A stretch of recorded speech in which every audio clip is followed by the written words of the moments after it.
Hello and welcome to CNR Business with me, Enu Safo. Latest data from the Ghana Statistical Service indicates that the cumulative growth of the economy stood at 2.9% in 2023.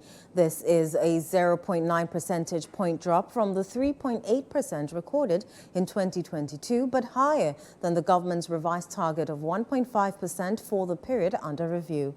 There's more in the following report.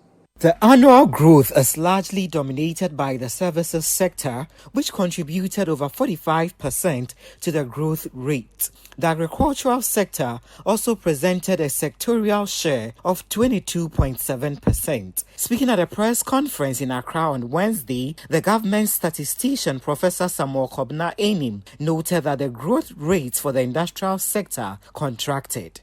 In the year 2023, Ghana's economy grew by 2.9%, having recorded a quarterly GDP of 3.1% in the first quarter, 2.5% in the second quarter, and 2.2 and 3.8 in the third and fourth quarters of 2023. Cumulatively, the economy grew by 2.9% in the year 2023.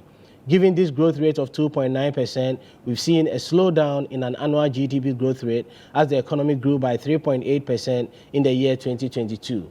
Given that the economy grew by 3.8% in 2022 and 2.9% in 2023, the slowdown is 0.9 percentage point from an all-oil inclusive perspective. From a non-oil inclusive perspective, the economy grew by 3.3%, indicating a 1.4 percentage point slowdown relative to 2022.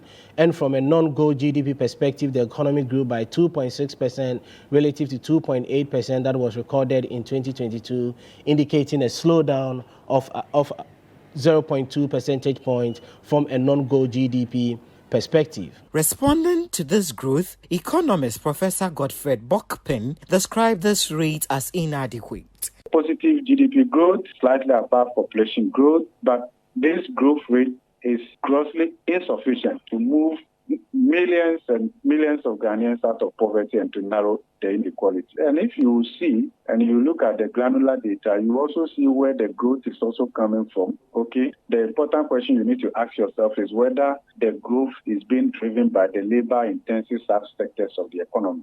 The answer is no. So largely jobless growth, right? Meanwhile, we need more job-rich growth. We need to create more employment, especially in the formal wage economy and all of that. So we can't say we are out of the woods yet. If you compare this to 2022, if you look at growth in agriculture, service, and all of that. So there's still a lot that we have to do. And I want to believe that the complaints from industry, higher taxes, utility taxes, and all of that, they are real. They are showing. Even though we say that, yes, growth is positive, we can celebrate that, but this growth is woefully inadequate. Despite these figures, there may be hope for the country as analysts continue to project favorable rates for the country in 2024.